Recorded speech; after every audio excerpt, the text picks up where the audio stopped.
Hi everybody, it's FC.Liverpool, everything Liverpool, and I mean everything, whatever you want to say, it'll be put up. And I have two great guests on. Well, I've got three great guests on, to be honest. Anyway, I've got Marios. Someone calls him Super Marios, actually. I don't know whether you're going to take that as a compliment or what. But anyway, I've got the wonderful Marios, the Greek author, lives in Athens, all sunny there and warm and everything else. I'm going mad, actually, going mad. Anyway, I've got George Scott on as well, the ex-Liverpool player, the Shankly boy, as they say, and also Tommy Batty. Tommy Batty, whose birthday it was yesterday. He's got about 28 birthdays anyway. It's birthday every week, is Tommy. But anyway, I'm going to bring them on without much more ado. I'm bringing on this Tommy there. Look at him. There's the birthday boy. Look. I'm bringing on Marios. Hello, Tommy. Happy birthday. Marios. Happy birthday. Yeah, man. Hi, Tommy. Hi, George. Hello, George. Thank you for your birthday things online. I appreciate that. Hi, Marios. Hi, George. Hi, George. Is anyone saying hello to me, by the way? You said hello, Frank. Oh, hi, Frank. Anyway, I just want to say hello to a lovely girl all the way from LA, Josephine Whitaker. Joe. She used to be my Hollywood correspondent, believe it or not. Wow. But, during my show, not my podcast, but my show. And she's a big red as well. And she's an ex-Liverpool girl. And do you know what she used to do? She used to go up as a little girl to Anfield. And do you know where the cars were parked? She used to mind the cars and got money at the end of the game. So I'll set them on fire. Wonderful girl. And as she says there, happy birthday, Tommy. That's lovely. Thank you very much. And our last day is tomorrow. The bus pass boys are out tomorrow. The bus pass boys, you're looking forward to that, aren't you? We'll be in the hole in the wall, Frank. We'll be in the hole in the wall about 1:30. Oh, you're going there, yeah? Yeah. I've got troubles I've got here. God blimey. Waiting for something, Have a day off. Have a day off. I wish I could. I really wish I could have a day off because I've got the thing in the morning, the Zoom class in the morning. Not only that, but I also have deliveries.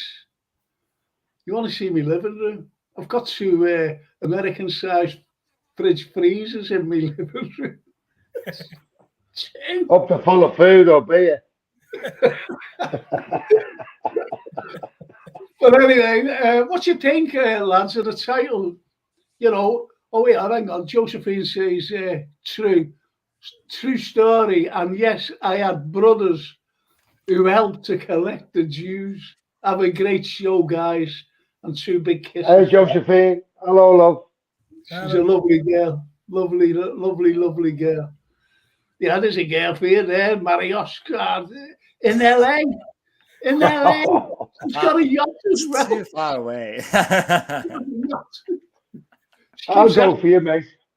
She keeps asking me to go over, but I don't like long goals. But one day I will get over there to see the lovely Joe. I really will. Anyway, boys. Yes, I'm single, she says. Only hard, Marios. I am too. 078 347 39. Get in there, Marios. Get it. He's too good looking. He's too good looking to be on there. Yes, like me. It's like these date naps. Date naps. This is not a Liverpool channel. A date nap. Anyway, Mark Doyle, evening. Just passing through, boys. Have a good night. That's Mark Doyle. Mark Hi, Doyle, Mark. everything for charity. I've got to say this. You know, mental health, especially mental health. And what he actually does, he climbs mountains. He's a mountaineer. He climbs mountains, and he jumps out of planes. You know, and all these, and he goes on big hikes. Incredible what Mark Doyle does, you know, and lads, obviously, who help him out, and everybody else who help him out. But anyway, if you're looking in, please subscribe and press the like to get the algorithm out there so that this show could, because we've got great guests. Look at these here, look fine looking men, look at the hey, look, Shankly boy, tells I no used to be a story. fine-looking man. Hey, see this shirt? See this shirt? It's one of my birthday presents. Oh, was it? Cracker, that. That's a Of cracker. John and Gail. I Of John also and like Gail the from the background. background. Let's go. The background that says "Happy Birthday, Tommy" on the other side. Oh, yeah. Oh, yeah, there we go. Yeah, you are. Of course, you are. A legend. Yes. Brilliant. That's the best thing they called me today, anyway. Well, that's nice anyway. I may as well for you, Tom. But anyway, lads, the title of the show is Yes. Four Too Far? Too far. It's looking difficult at the moment, I think, Frank. Yeah, Man United have got 2 games in hands on us. Yeah. And 10 points ahead. Yeah, And 10 points. it's not now hands, so it's a factory problem, I think. Yeah. Yeah. But I'll say this, though. For us to get to 5th, it's been incredible where we've come from. Yeah. To get to 5th, Exactly. incredible. Yeah. Exactly. But after that game last night, I thought I was heading back to Broad Green again in the last minute. You know what? Do you know what? There's a lot of issues surrounding the game. Not only the game, but also the aftermath of the game. And what we've got now is what we will talk about is the so-called sending offs. Oh, yeah. The so-called sending offs. Also, the reaction of Klopp at the end. Yeah. And now he's suspended, isn't he? He's suspended at the weekend. Not only that, but there is talk now, lads. I don't know. I'll go to Marios first about this. There is actually talk about deducting points off Liverpool. So it's just gone crazy. But can I ask you, Marios? Can I ask you this? Did Klopp, did Big Jürgen, did he act in the wrong way? Because we won the game. And I know that he was angry and everything else and excited, full of emotion. But did he act in the wrong way right at the end of the game when we knew, when he knew that we actually won the game? What do you think? Yeah, of course, it was not the right way. That's for sure. It was probably unnecessary. Of course, he also said that. But look, we all love Jürgen being like that. I personally missed a lot the passionate side of him this season. So I think it was, yes, unnecessary, but lovely as well at the same time. And he uses to express every Liverpool fan on the pitch. So everyone was like that at the moment. It was a clear foul to Moore, and after that comes the equalizer. So of course it was a kind of explosion of emotions. But yeah, you cannot say it was the right way. That's for sure. It was the wrong way. It was unnecessary, but as I said, it was lovely at the same time because it's Jürgen, and because I missed him a lot, like that, like in the passionate side of Jürgen, I missed a lot. And as for the deduction of points, sounds to me funny, not only crazy, but funny. There are no deducted points to City for everything that did in transfer markets. It sounds crazy, I think. Well, okay, I'll ask George, but I'll go on a little different path. What do you think Shankly would have done in that moment? Oh, that's interesting. Yeah. Yeah, I think, well, the thing is, Frank, football's a game of passion. That's what it is at the top level. And as an ex-player, I can tell you, you do get passionate. Sometimes you do get a little bit out of control as a player and as a manager. And I agree with Marios. It's lovely to see that passion. I think what people maybe worry a little bit about is the managers, not just Jurgen, but others like Guardiola and that, putting his face in front of Tsimikas, that, when he came off in the Man City game. When the managers get a little bit overexcited and have a go, it can cascade down to the grassroots football. And the young lads that are playing on a Saturday or Sunday morning, they've got no protection. And if the spectators see, a bit of overexuberance too much, it can carry down. But I think it was fantastic to see Jurgen up there. He went a little bit too far, I think, a little bit. But, I don't blame him at all. It was an unbelievable ending to the game. I mean, the emotions cascaded from Newcastle across to Liverpool within a fraction. 1 minute you've got Richarlison doing his little dance on the pitch and pulling his shirt off and running to the crowd. And then next minute you've got Jota banging it in the cup. I mean, it's a really, I don't know about Jurgen. I was jumping up and down in I thought I just about lost control of my emotions, So, no, I mean, I can't see them deducting points from Liverpool. He may get a fine, may get a ban, 1 or 2 games, I don't know. But Paul Tierney seems to have history against Liverpool.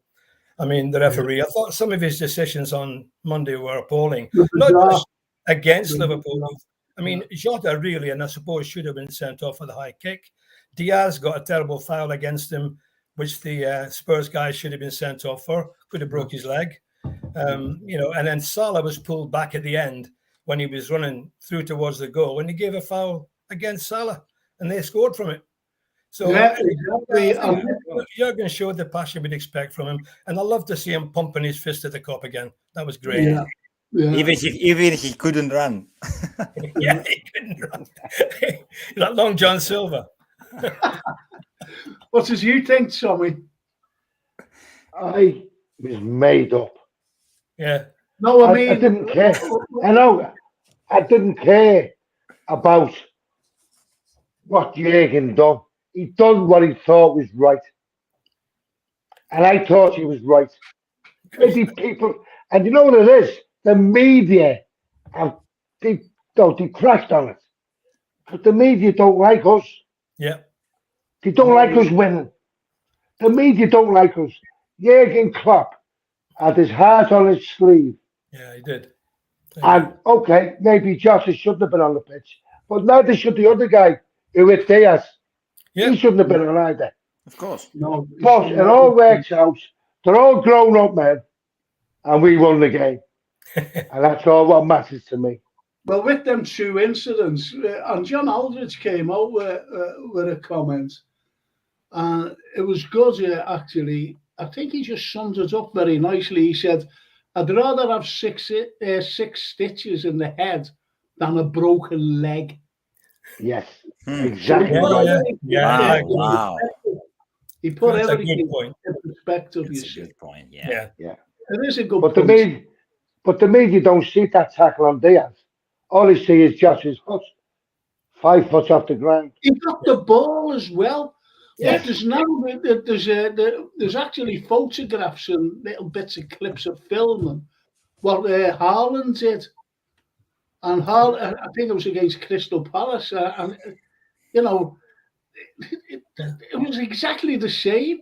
But you had Sky Sports or somebody saying, they have a referee and saying, hey, have a look at this and have a look at that. And do you think this? Yeah, Jota should have been sent off. Yet they showed the Haaland's one, which was a surprise to him. And he said, well, he shouldn't have been sent off. He had his eye on the ball. Does that surprise you, Frank? Does that surprise you? Yeah. Pathetic. There's no consistency. No, there's no consistency. And as Brian Headley says, all right, lads, great to see you all again. Happy birthday, Tommy, mate. Paul Tierney shouldn't be allowed to officiate our games after last season. So what Brian's saying is that he should never have been allowed to officiate the game against Spurs on Sunday. What I'd love to know is what he actually said to Jurgen Klopp. But Jurgen's not going to tell you. You're not going to know what happened there. But he must have said something to Jurgen Klopp. Because he wouldn't come out and say that, risking a ban or whatever. Yeah, exactly. Yeah, absolutely. But the point is, the game itself. Now, to me, I've been trying to. I'm going to say defend our defence, but I think against Spurs, I've always criticised the midfield because I think it's very weak and it's aged, if you know what I mean. It's aged. And what we've got is, well, which I've been saying for a very long time now, that our midfield is exposing the defence. But it came to roost with me against Spurs, the deficiencies we have in defence. Yeah. And at half time, we went in 3-1 up. And it could have easily and should have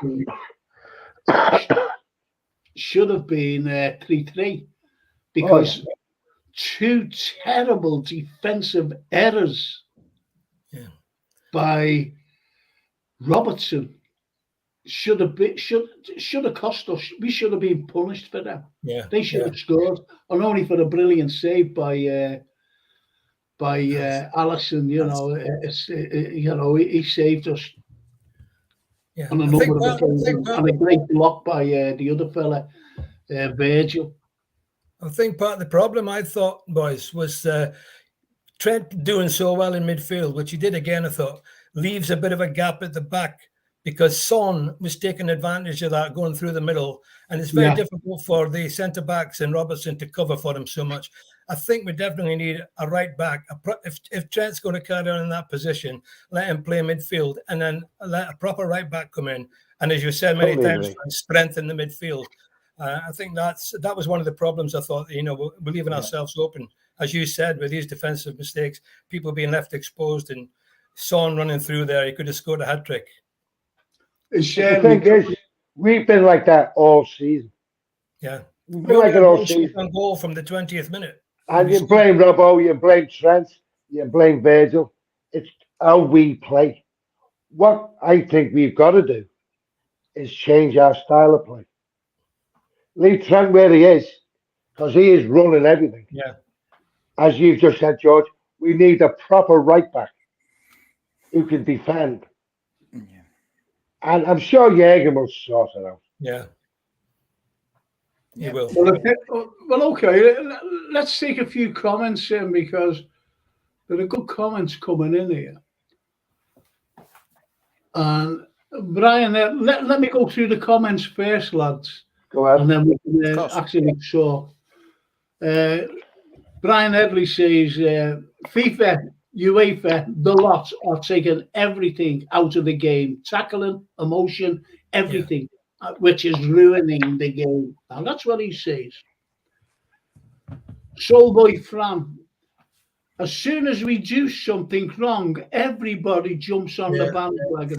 What's happening with City? 100+ charges gone quiet all of a sudden, and that's spot on. That okay? Excuse me. That's spot on.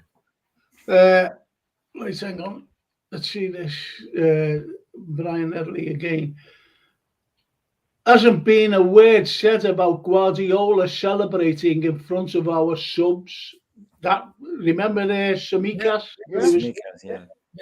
That was shocking, that. And Darren O'Connor, all right, lads. And that's all the way. All right, Darren. In America. Brilliant. And Zaz, he'll be coming on the show soon when he wants. And Ian Golder, see you soon, lads. Ian's coming on at 9 o'clock. All right, Ian. Great. He'll be joining me here. But you know this, Frank. You know this, and I've said it before. It's the media. Yes. The media do not like LFC. They do not like them. Well, okay, let's just go through these, then we can go on about this. Stephen Snape says, Tierney couldn't hide his bias. Frankly, it was an embarrassment to the professional game. Skip should have gone for his foul on Diaz. Yeah. Tommy's right. The powers that be don't like us. No, not a shred of it. And Ian Golder said he should have been. It would have been a red, but it's a yellow because of him pointing at the fourth official. The fourth official must have said, just give him a yellow. And this is Tierney himself. And as Klopp said, what have I got a yellow for? Never mind it, a red. Yeah. Which is absolutely, and that's what he said at the when he was giving him a yellow. I think the defence is getting overworked now. Konate looks shattered in the second half, says Soulboy Fran. Okay, and finally, well said, Frank. I was worried about the next year. 2 huge problems now. Obvious, the midfield, but RCB's centre-backs aren't good enough. Yeah. Well, I don't agree with that at all. No, but I think he's making a point because we are leaking goals left and centre. We are. Yeah. No matter how you look at it. I think it's down to Andy Robbo, by the way. And I'm not slagging Andy Robbo off, but he has had a good season. Yeah. He has had a good season, Andy Robbo. No, he's been awful. I'm not just blaming him.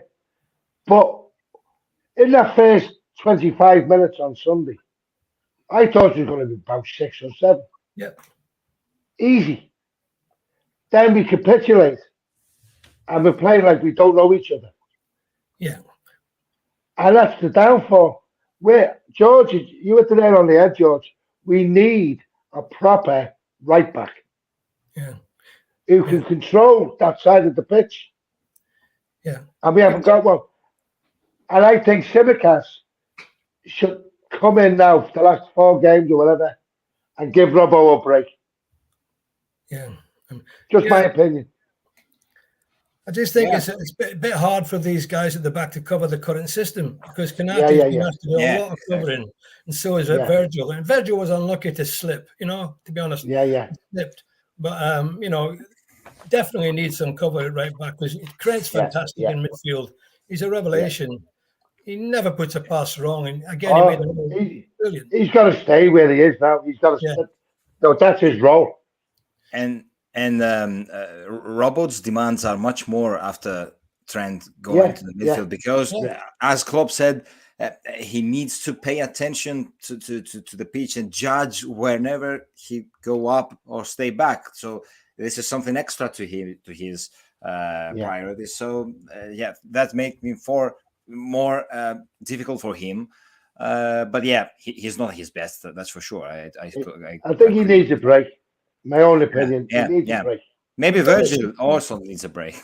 We've done this a few times this year, haven't we? We've done this a few times, starting like a house on fire, 20 minutes. We did it against Real Madrid. We got 2-0 up. Yeah. And somehow we seem to just relax a bit and lose our pace a bit. Close. Yeah. Well, if you had a good defender, as you said, George, a world-class right back. I mean, he's not just a right back. He runs the defence. That's what we need. Yeah. Well, that's what I was going to ask about. I was going to mention Real, and I was going to mention the Spurs game. We go 3-0 up. I was going to mention 3 games, and I'll tell you for why. Real Madrid, Spurs, 3-0 up. and they claw back to 3-3, okay? We go 2-0 up against Real Madrid. Real Madrid are not these great shakes, by the way. They're not, last season, if Liverpool was been like playing the way we were last season, or the season before, or whatever, we would have beaten Real Madrid quite easily, in my opinion. So we go 2-0 up against them, and then they claw us back, and then go on to win comfortably, by the way. Now you look at the Man U game. The Man U game. Yeah. Now I was watching parts of the game, especially before we scored, and they could have easily have gone and should have gone about 2 or 3 goals up before we even scored. Yeah. Ferdinand missed a header, and Rashford missed a sitter. Exactly, and they're like 2. Rashford, he should have just wellied that, but he seemed to like back pass it. And Bruno Fernandes, yeah. A header. The header, that should have been well in there. Yeah. So, I think we were lucky in that respect, and yet we defeated them 7-0. Yeah. 7-0. But brilliant. Don't get me wrong, I'm not taking anything away. But what if we had gone down to them? It would have been a totally different, like going 1-0 down. It would have been a totally different game. Yeah, then we lost to Bournemouth 1-0. Yeah. Exactly. And this is the point I'm trying to make. People are saying, do you think we'll get 4th? That's why the title is 4 too far. Of course it is. We lost it against, as George just said, Bournemouth. We lost it against Wolves. All these teams. Brighton, yeah. Everybody, everyone. But the thing is, Frank, football is football. You can play the bottom tier in an FA Cup match and get beat. Yeah. There's no difference in the Premiership. Haaland, how many chances? He scored 50 goals. He's unbelievable. How many he's missed? He's missed loads. Yeah. It just happens. It just happens. It's football, and if you need a bit of luck, and if you get the luck, like I'm not saying we were lucky against United, but as you just said, we could have been at least 3 down by the time we scored. Yeah, there's no easy game in the Premiership anyway. It's the inconsistency that Liverpool have been showing all season. Yeah. And when I was looking at that game, and I was talking to you at half time, Tommy, I phoned my daughter up after 20 minutes. And unfortunately, she didn't answer me. Because I was going to say, have you seen us play here? Because we were absolutely mesmerising.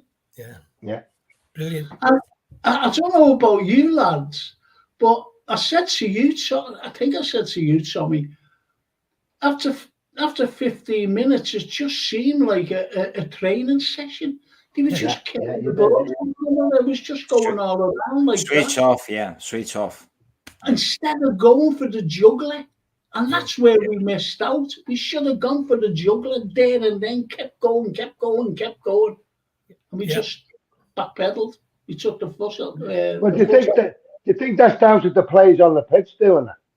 No, they're training up to cruising. And you think, we'll just play it easy. Instead, as you said to me at half time, Frank, just keep going at them. They'll put them to the sword, score as many as you can. But they seem to think, we've got this now. Yeah. And we are the worst team to do that against. Because once we sit back and they come at us, we're in trouble. Yeah. Well, do you think complacency's got a lot to do with it? Oh, yeah. Without a doubt. Not just on Sunday, but right through the season. Yeah. Yeah, you got to hit them when they're down. When they're down, you got to hit them. Take advantage. That's it. And we did it against Bournemouth, didn't we? We actually did it against Bournemouth when we beat them 9-0. We slaughtered them. And yet we go down to Bournemouth and get beat. Yeah. And then it's like when we played Villa last year. What score was it? 6 or 7, wasn't it? yeah. Yeah. And we had Van Dijk, we had Trent, we had Robbo, all the best team we could put out. And they slaughtered us. Yeah. We've had a Slaughtered 9-0. us. We've had a 9-0, a 6-0, and a 7-0 this year. Yeah. Crazy, crazy. And when we went to Rangers, went up there to Rangers, see, all these big wins, every big win, even a small win against Manchester City when we beat them at Anfield, you know, everyone was saying, the corner's turned now, you know, that there was only a blip. It's only a blip. But no corner's been turned until now. But the difference with Man City, and we all know this. We all know this. They, at the moment, they're just unbelievable. Yeah, they're boringly They're good. unbelievable. No one's going to beat them this season now. They're going to win the league, they're going to win the Champions League, and they'll win the FA Cup. Who's back against them? Yeah. I Well, wouldn't. got the money, haven't they? They got the investment, the money, and Yeah, I understand that, George. But there's a lot of supporters who will remain nameless who insist that we don't need Arab money or oil money. But we do. Yeah. We do need it to compete with the likes of City, Newcastle, Man United, who are going to get taken over next year. We need that money. yeah, you've still got to spend the money wisely as well, though. Because if you look at Chelsea, Chelsea's at 600 million, and then the bottom half of the table. Guardiola spent it well as well. I mean, they got Haaland for 50 million. Well, Frank told me that we could have bought him 2 or 3 years ago. Yeah. I think his father played for City, so that influenced him. Yeah. That's true. Yeah, that's true. Well, But the man is an enigma. He's just unbelievable. Yeah, they are an unbelievable team. Yeah, 50 million he cost, but it's not so much like the cost of 50 million. It's the wages. 900,000 a week. Yeah. you can't live on that, can you? We could do that, Mario. Can we? I want to be Haaland for 1 week. 1 week. I'm going to be on Curtis Jones's money. Never mind it. I'll be all right. It's all right. Yeah. It's all right. I'm on Peps. Remember, 1961, the wages of the whole team is £517. Whole club. Well, Brian Headley says, Curtis, man of the match, full of energy, and still brings Milner on. Costas needs some games. So what do you think of that? He had a great game. Curtis had a great game. He was brilliant. Well. Yeah. Good lad. That goal he scored as well was brilliant. Well manufactured as well. Yeah, they're easy to pass, aren't they? That was the best start for him. The best start for him to feel confident in the game. When he feels confident, he's an exceptional player in the pitch, on the pitch. Yeah. You can see this on Leeds also. When we scored the first one, he was playing free after that. So when he scored against Spurs, then was the best start for him. He felt good and he played that game. But as I say, and I'm not slagging Milner off. I'm not slagging Milner off at all. But here's Curtis having a brilliant game. And he gets taken up for a 38-year-old. How does that make him feel? I didn't understand that one, to be honest. I think no one can. No one can, George. We play the same conversation every week. Yeah. But I mean, I'm not slagging James Milner off. It's not his fault he's going on. But Curtis is running the match, having a brilliant game, and he gets dragged off for a 38-year-old. How would that make you feel? And unfortunately, James Milner gave away the free kick from when they equalised. Exactly, yes. But he's a great player, Milner. And this is what I've been saying for about 2 or 3 years now. Every time he comes on, he fouls. He just fouls, and the next foul he gets a yellow card. And sometimes he's been sent off a couple of times, for Liverpool. If you remember, he's been sent off. I'd play Gomez at right back for the last few games, then buy a right back in the summer, say Stephen Snape. Charlie Wood says fans have been asking for Trent to play in the middle. He's doing it now, but we've got no right back. And that's a very good point, actually. And good call, Snape. Right. And Brian Edley says, I'm not going to take away the motto that we are the mentality monsters. We have been only this season. The lads have been mentally and physically drained. I don't believe any of that. I do not believe any of that. I'm being honest. We will be back. Honestly, I don't believe about being mentally drained. Mentally drained from what? Yeah. Well, I can only say when we played years ago, we weren't at the same level as this now with the Premier League, but we played 2 games a week every week. Every week we played 2 games a week. And Liverpool, as I said in the previous programme, hardly ever had an injury in the 60s. Very, very few injuries. And they played twice a week. So the young men, they're fit. They should be able to play. I think they should be able to play twice a week. Totally agree with you. Totally agree. I remember, I forget what season it was, but Liverpool only used 16 players all season. Yeah. 16. That's why I couldn't get in the team, Frank. But big, big heavy ground. Big, the grounds itself, heavy, muddy, sliding everywhere.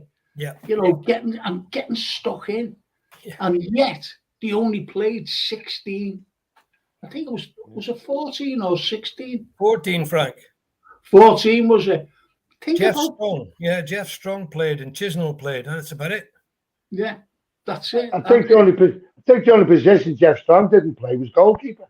Yeah, that's right. He was very, very all round. Played everywhere else. But you know who's amazing? Is Mo Salah. Yeah. He's up front. He's getting kicked. He's getting punched. He's never, ever out of a game. Yeah. He plays every game. What does that say about it? With a smile on his face. Yes. Yeah.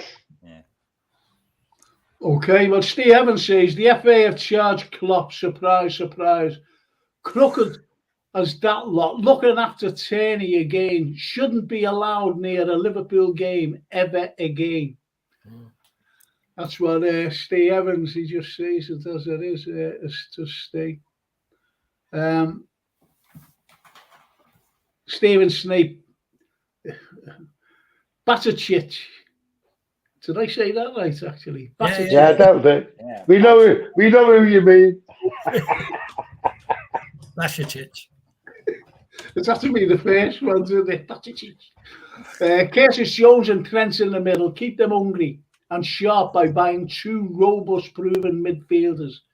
We'll need more than one window to rectify our team. What do you think about that particular comment there? I'll read it out again. Batacic, Curtis Jones and Trent in the middle. Keep them hungry and sharp by buying 2 robust, proven midfielders. We'll need more than one window to rectify our team. Well, I think Curtis Jones would need to be the ball winner there. Yeah, because the other 2 are attacking, creative players. You need a midfielder, I think, that can win the ball as well. And I think Curtis, he can do that. He can press, and he's got the skill as well. It's not a bad call, I don't think, Frank. No, it is a good call. I don't think. Right, you're looking at the back. Van Dijk come back from a horrendous injury, right? And he's not on. We know he's not 100%. Trent is not a right back. We know that right now. He's not a right back. Canate, for me, has been our best central defender. Yeah. Yeah. Robbo is under the cash, okay, but there's not much wrong with our team No. when we get it together and we get the right squad. There's not much wrong with us, and I think Jürgen's the man to sort it. Yeah. Here. Yeah. Well, I think that's it. What do you think, Marios? Yeah, I think the best, the most needed attribute is the counter press and the intensity. So I think every player, not only the midfielders, but every player, such as a centre back, a right back, need to have this attribute: the speed, the intensity, the physicality to counter press and to win the ball back quickly. So yeah, I don't agree that we cannot fix it in one window. I think summer is enough to fix it. Yeah. With Yeah. if we spend wisely, as you said, George. We need money, as you said, Tommy, of course, to spend wisely. But I think one window, summer window, is enough if we know what we need. Said there's not much up with the team. There's not much up with them. No. I think why Exactly. Stephen said too robust, and we need, and it's going to take a couple of windows, more than one window, is because we haven't got the money to spend, and that's the way it is. If say, like, let's take Manchester City, or even Chelsea, or even Newcastle, and their manager said, I need A, B, C, and D brought in this window. A, B, C, and D will be brought in. But we can only get A. That's it. That's it.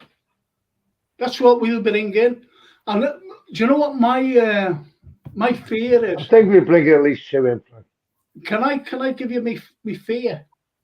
Yeah, go ahead. Yeah. Go on. I'll give you my fear. Because, as you know, Liverpool, there's no money there. No matter what we say, no matter what, unless we sell. And there's my fear. Liverpool will go after a midfielder. They will. And do you know who they'll go after? And don't be surprised that they'll go after that Tielemans from Leicester. Because he's on a free. He's on a free. Free, yeah. Yeah. And that Not a bad player either, by the way. Big mistake. That's in my opinion. If anyone's got an opinion. I think we've got four players we can get rid of, right? Christ knows how much we're going to get. But with them four players and a few, Bob, we can buy two class midfielders. Yes. But we need a centre back as well. Of course. Because no matter how you look at Konate, he's injury prone, that lad. Exactly. And he's out for ages. Each injury, he's out for a long time. Yeah. But the thing is, Frank, if we're going to buy a great central defender, we're going to have to buy one who's used to the Premier League. No good bringing somebody in from the continent saying, oh, he's great. He's going to play for me in the Premier League. Used to it. Know how they play. And we've got to buy someone who's done it. Well, Soulboy Fran, is Brighton are looking to sign Milner. Could it be part of the McAllister deal? I don't think so, because Milner is free. Yeah. So I don't think Milner's going to go anywhere. On the coaching staff, maybe. Yeah. Hey, I'd love that, George. I'd love to see him on the coaching staff. Yeah, he's a good example. Okay. Young players. Okay. But what if he isn't? What if they just give him another contract, a year's contract? Well, he's going to play. He's going to play some games. Is that right or is that wrong? Well, for a 38-year-old? I think it says more about the manager than what the player does. Well, that's the way it is. That's the way it is, boys. Stephen Snape says, to go as close as we did last season must have been physically demanding. Yes, they are young, fit athletes, but biological limitations must be a contributory factor. But the professional footballers, the young, Exactly. they had 3 months off or whatever. Exactly. And, to me, all this psychological, it's an excuse. Yeah. It make me more determined. I mean, If we just lost out, we lost out by one goal. Ask George Gossett, did they have psychological problems? But bro,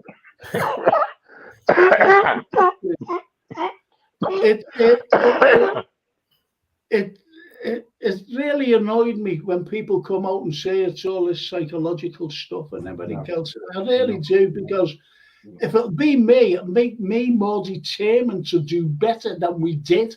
Yeah. To get out there. And They're all that's super fit. They're super fit athletes. They train like greyhounds. Yeah. I mean, I've been to Melbourne, been to Kirby. I've seen some of the stuff they go through, and there's no expense spared to keep them fit. They're young in the prime. They should be able to play without having all this baggage on their head about being overtired and a bit stressed and all that. I mean, that's what they're in it to do. The young men. exactly. But don't you think, George, there's too many people involved on the bench of me? When the play's going on, he's got this book open. Christ knows what's in the book. Yeah, and the point was, get on the pitch and do your job. Yeah. Remember that Dutch manager in Manchester United used to sit with a folder all the time. Yeah. Yeah. I don't get it. I don't get that at There's all. more people on the bench than on the pitch these days. Exactly right.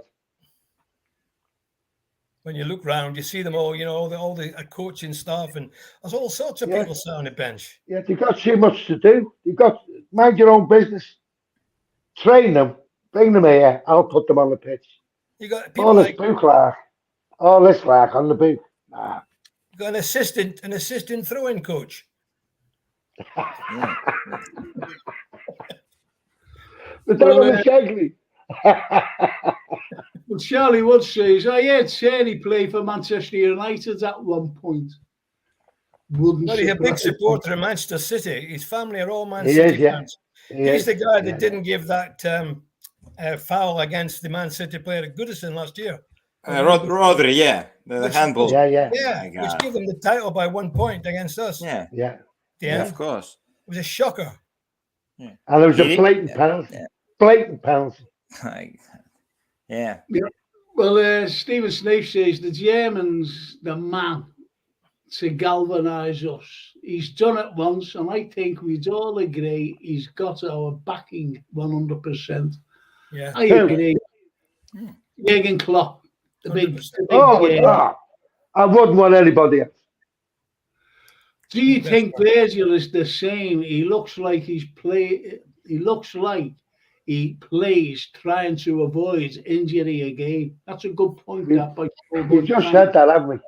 He come back from a horrendous injury, and he hasn't been the same since he come back. We know that. Well, if you look at that, but if you just look at that comment there and see, and I said this myself actually. What Soulboy from? He's trying to avoid injury again.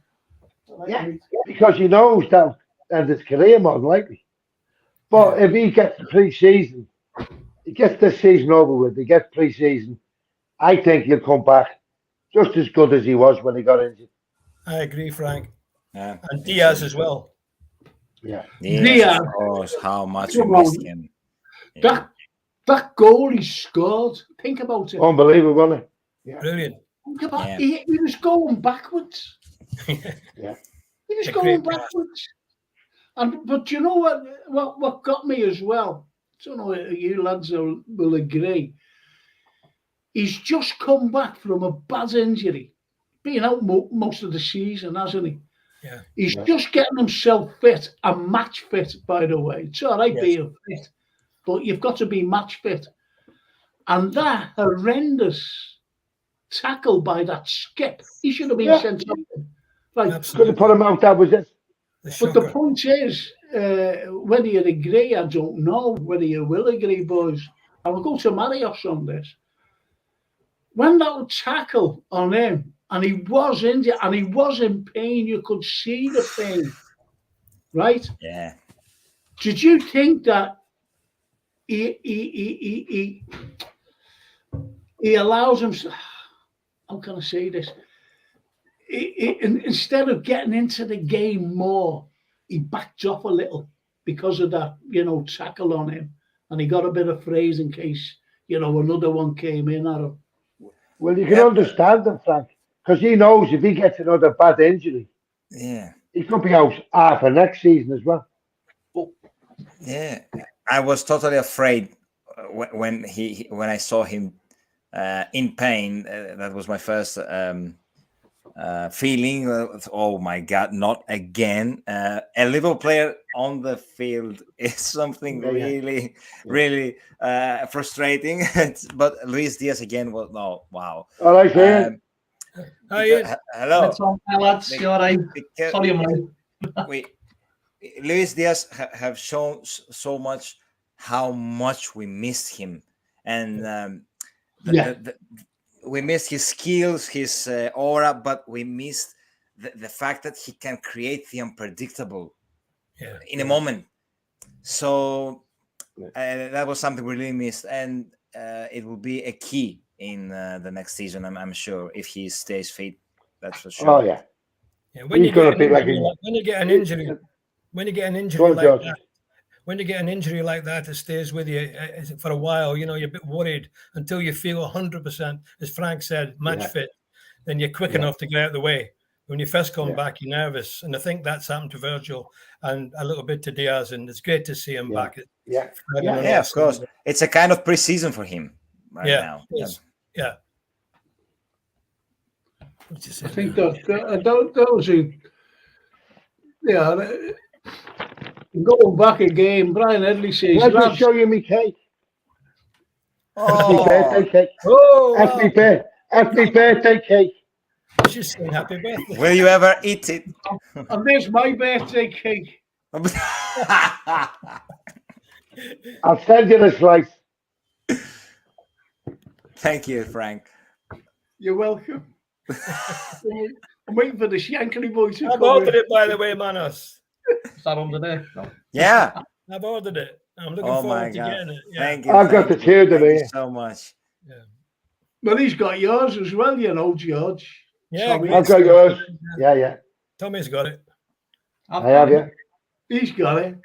Somebody's going to buy it for you, Frank. Well, I'll get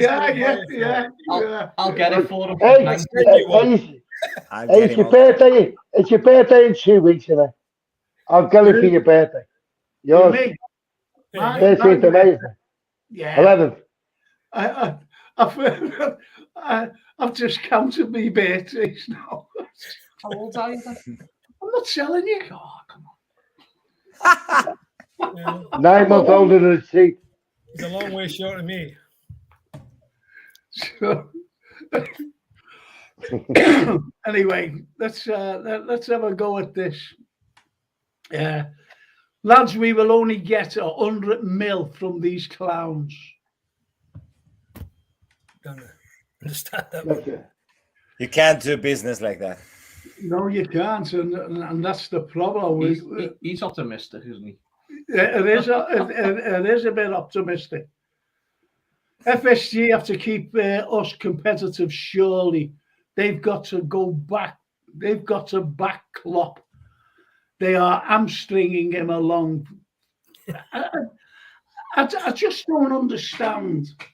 There's our fans, and we all know, don't we, that our lads, you, me, and everybody always say, well, what's wrong? Why can't we have a decent summer without selling our best players?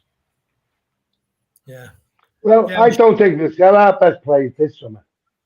If we sell the driftwood, I think we'll sell the driftwood. Yeah. But I don't think we'll sell our best players. No. Well, we can't afford to. I think there's a chance we could be in for a shock there. It depends. I think it depends who we're after and how much Klopp's going to need. I think we could. I mean, Well, I think where you're going in is at the transfer mode. No, I can't see that. I can't see that. They're the No. only place we're going to get money for. if we And sold, we're not going to sell them.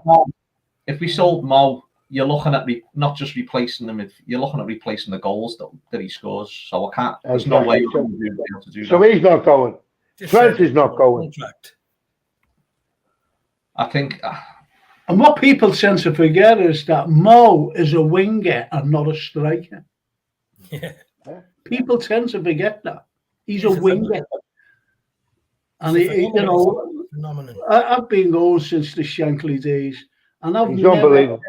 I've never ever. What was that? What was that? I never said. He's unbelievable. Yeah, I've never seen a winger score so many goals in all my life. Any winger, that is. Any winger I think that's in the world. That's down to Klopp and the system. Of course it is. Yeah, of course it is. What we were going on about before, Ian, was the red card. Yeah. Should have been the 2 incidents On Sunday. on Sunday. Skip. Yeah. Should he have been sent off, and should Jota have been sent off? Do you know what? I'm one of them like that. If isn't this high foot thing, is Sadio Mane still the only player to have been sent off for it? That's true, yeah. So, Against Man City, yeah. Man City, yeah. And I don't know if you have seen a clip of Dermot Gallagher on Sky this morning. Was it yesterday morning? It was. But basically, it's been put on Twitter as like his opinions on both the Haaland one against Palace, I think, earlier this season, and Jota's on Sunday. And it shows you in black and white the problem we've got with consistency, because Dermot Gallagher for the Haaland one is saying it's not a red. He's looking at the ball, and the player has put his head down towards the ball. He said that's not a red. Then it switches to the Jota one yesterday. He says it could have been a red. It's dangerous play. Blah blah blah. And I'm like, well, everyone's the same. How can you have 2 totally different opinions on that? I think that's the problem. And I don't think if Sadio's been the only player sent off for that offence, then what's the outcry for now for Jota? I don't get it. Because we're Liverpool, and the media don't like us. You said, Frank, the media have got even the commentators, when you listen to them on Sky, they all seem a bit disappointed when we score. Well, that's another one, isn't it, George? Have you seen, there's another one on Twitter where the lad actually shows part of the game in the bottom half, and on the top half, he's doing the Martin Tyler commentary, but his actions as well. Yeah. Martin Tyler's absolutely devastated. I mean, you heard his commentary for the winner. Now, that's a 4-3, a winner in a classic game. A 4-3 wins a classic, isn't it? A classic game. It's a winner. Compare that with the equaliser when they scored. Yeah. And it happens every week. Every week he's commentating. It's like he just can't hide it, can he? Shocking. And Gareth Williams says, we're talking about winning the Klopp this season. Yeah. For next season, for next season, which we have to bring in. I'm going to ask you. I'm going to ask you this. A lot of you. So I'll start off with him. God, this fellow next to me. This good. You're not going to ask me how much you need, are you? Yes. Anyway, Gareth Williams, I think he comes out with a smashing comment here. Frank, do you think FSG will cash in on Fabinho? Okay. He could be one that I was talking about, because he's definitely got. If Barcelona are interested in him, how much would they pay for him? And if we're bringing in midfielders anyway, then there's a chance. I mean, and we've seen what Trent's doing. We've seen what Cody's doing, Cody Gakpo. Yeah. I think it's a possibility that we'd have the numbers if we let him go and brought a couple in, and it'd help fund them players. You get a decent fee for him as well, won't you, Ian? There'd be a good fee that's what I mean. Yeah. Barcelona must probably at least 50, 60 million for him, wouldn't he? What about Matip and Gomez? Yeah, one of them at least. Okay. Yeah, I'm also worried about Thiago as well. Yeah. Yeah, you're right, Marios. Injury prone. Again. I'm gutted about him, Mario, because I just think he's just a lovely player to watch, isn't he? I do. I agree with you. He's a wonderful He's a class player. Class Of player. course. But he's a Maestro. luxury player, isn't he, really? You know, we can't get away from the fact that he's too luxury, if you like. Stephen Snape says, Tommy's right, the great managers are 100% analytical in training and when in the dugout reading from a clipboard isn't watching how the team functions during a match. You have to see what's going on. Yeah. And we do, as fans, we sit down and we look down. And this is how we view the match, rather from the dugout. Because I remember in your day, George, it wasn't where Klopp's sitting now. They were further down. Yeah, They were actually further down. Yeah. And you could only see legs running up and down. And I always wondered, even then, how the hell could they see what was going on the pitch? Yeah, they were at ground level, weren't they? But Shankly and Paisley wouldn't know what a clipboard is. I mean, they use their eyes. Yeah, they take it on the head with it. Yeah, but they obviously had a great memory, didn't they? And a great, it's just inbuilt in them. Obviously, you know, George, you know what I mean. But I take it that sort of management team, like they just, they're just naturals, aren't they? They can pick everything up, the smallest detail. Yeah, and they did the preparation before the game, Ian. They did the preparation before the game, and the players went out and performed on the pitch to the instructions that they gave them. And maybe they changed it around a bit at halftime, but I wasn't much they could do during the game. You can't hear the manager shouting anyway. 50,000 people. George, when you were on the pitch in your day, and Shankly gave you your orders, right? That's how we're playing. If you could see it not going right, would the players change it? Or would you stay to what Shankly said? The players would stay to the system, really, at that time, unless you got a message to the captain or to one of the players to pass it over. But, I can't remember them interfering too much during the game.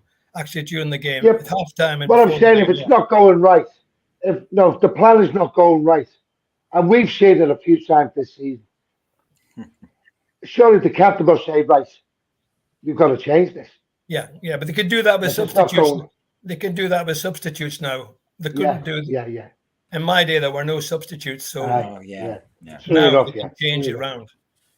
With 3 or 4 subs on or 5 subs to change it.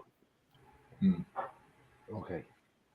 It's a different game now, isn't it? In so many ways, Frank. Entirely. It's just social media, the money.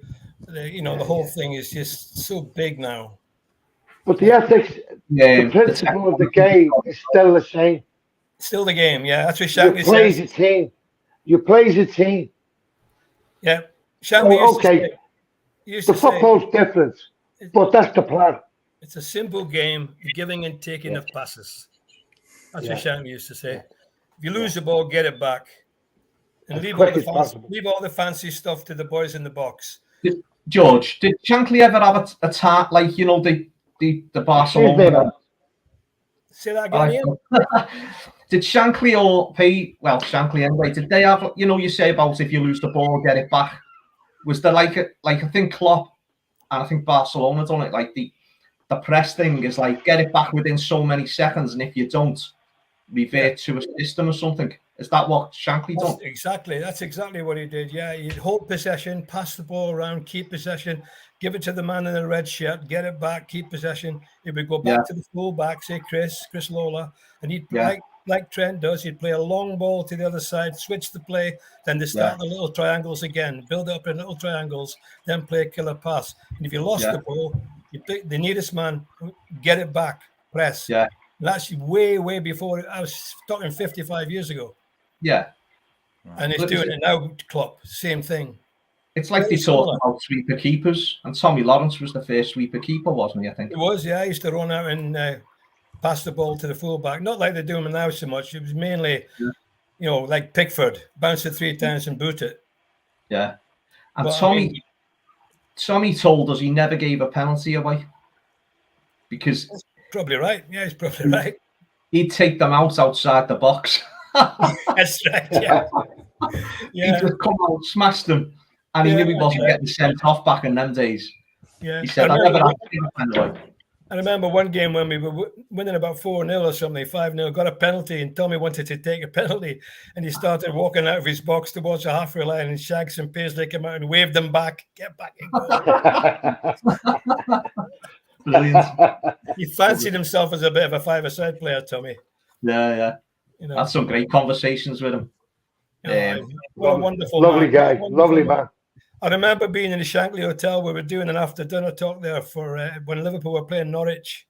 Yeah. And I remember, you may remember the game. I think Lallana scored the last-minute goal down at Norwich to win the game. Yeah.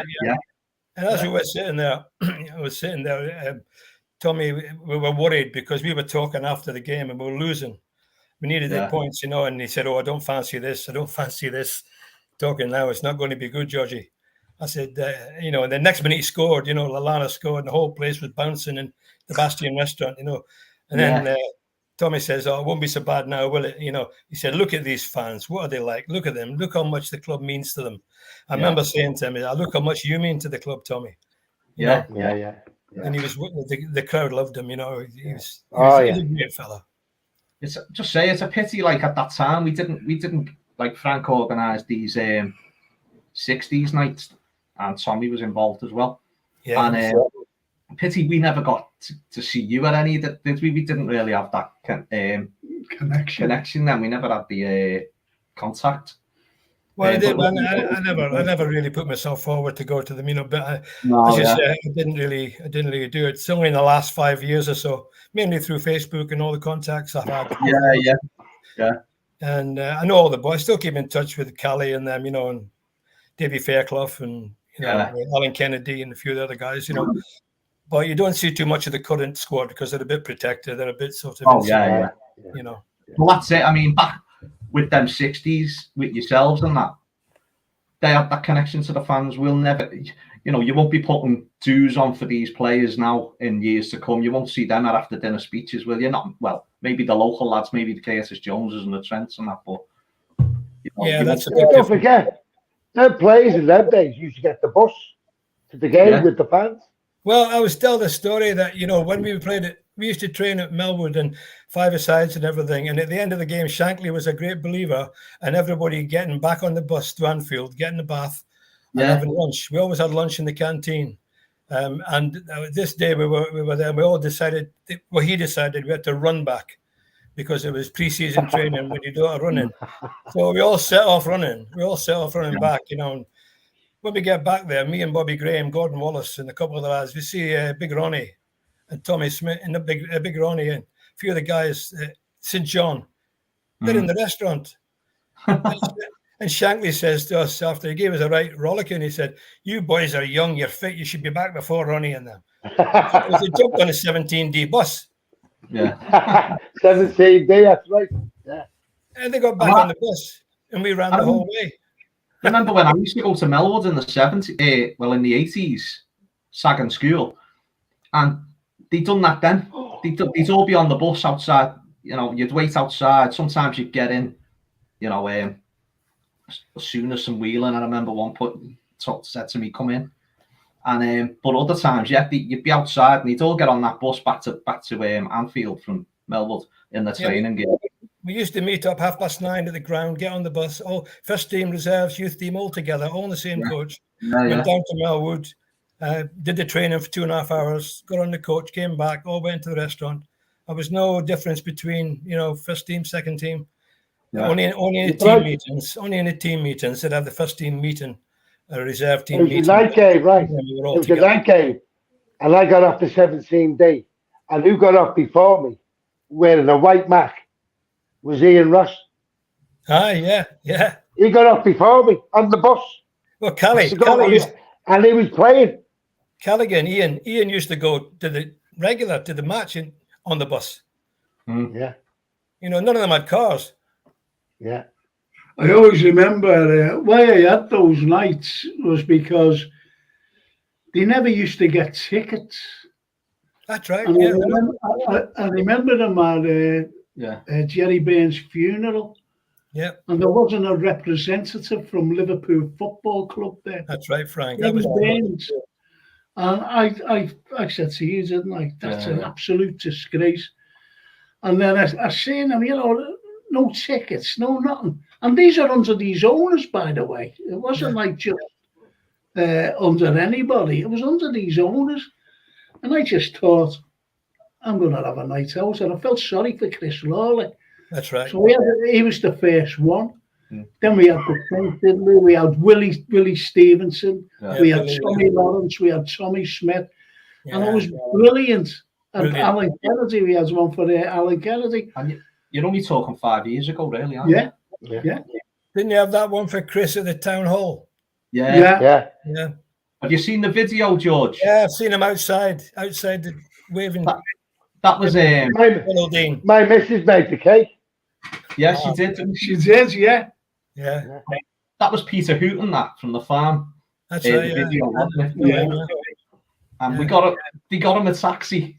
And you know how embarrassed he is. He's like, oh, we're all outside going, there's only We're all singing outside. Oh, it's He's fantastic. such a shy for what he's achieved in the game. He's such a shy. I mean, they all are really. All those lads were absolutely amazing. You know, I mean, there was no side to them. They talked to anybody. They'd have a laugh. You know, they weren't superstars in the mind. You know, they were legends. All of them were legends.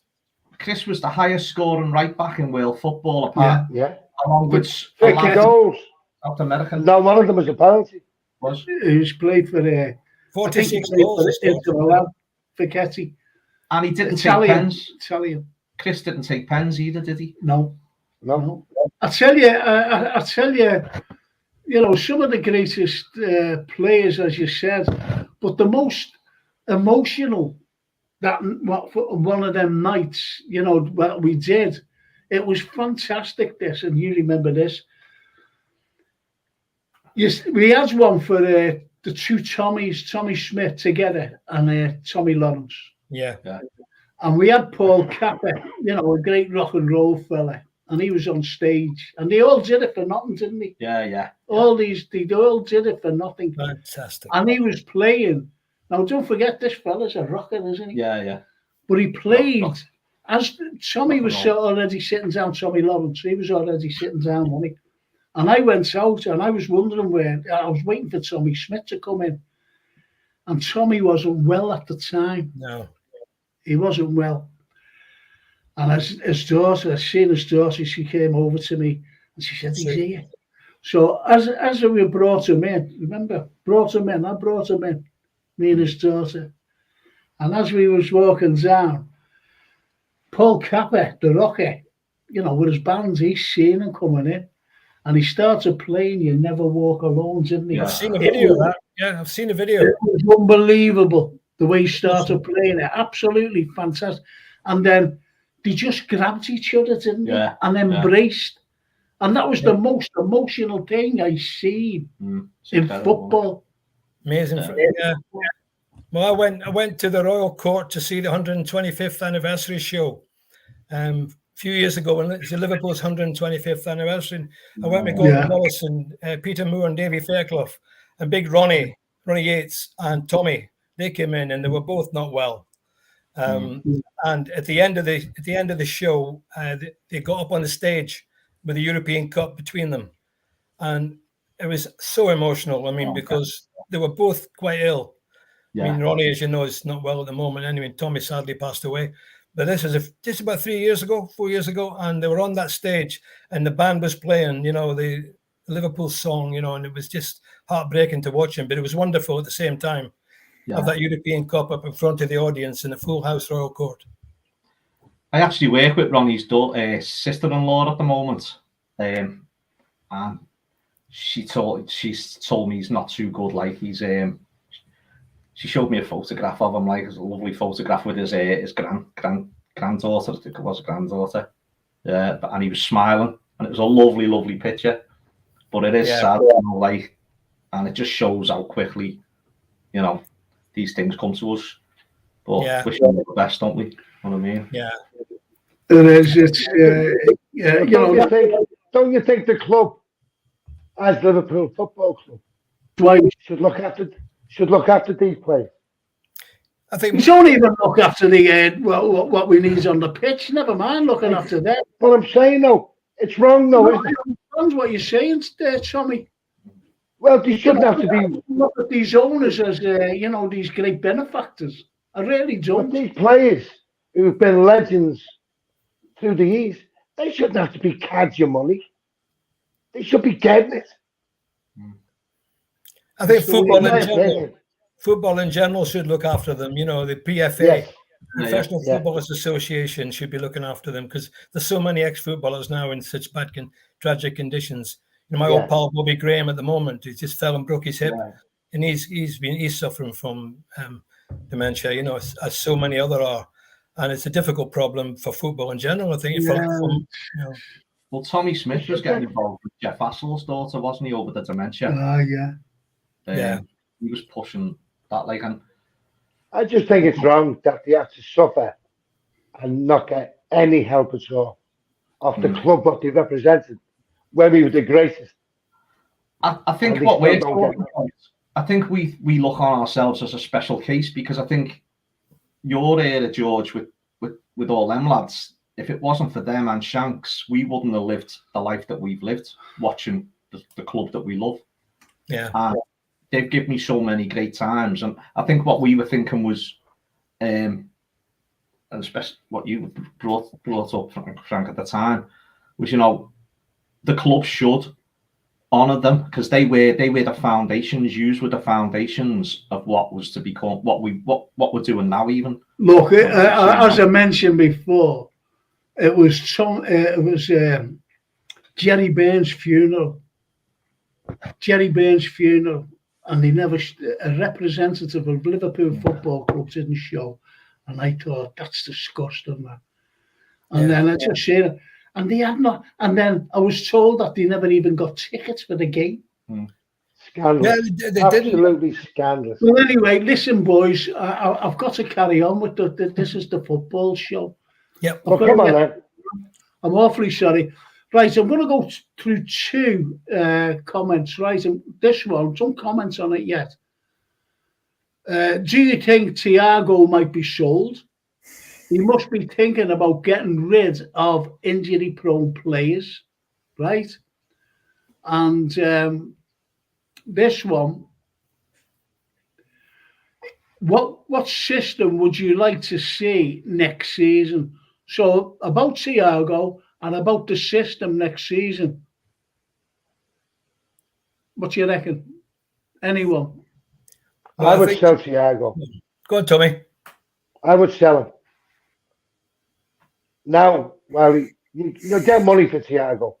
You'll get as far money. as the what was the first question there? The first question was, what system would you like to see next? Well, do you think Thiago might be sold? As far as Thiago's concerned, again, if we'd love the club we'd love FSG to just go, you know what is 200, 300 million. If they're going to give some of it and we need to sell some players, then we are looking at likes of Fabinho and Thiago, aren't we? Because as you said, they're both, you know, Thiago's had his injury Fabinho's had his injury problems as well, hasn't he? But I think that leads then into the system and that, like, who the type of player we bring in.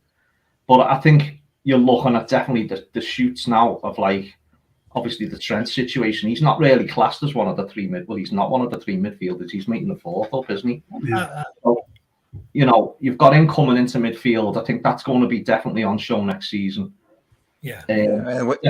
Definitely two players in there with that, and you've also got the Gakpo role, which, you know, so what system's that? You know, we're talking about a right back, but then you're taking away the Canate role there now at the moment of covering.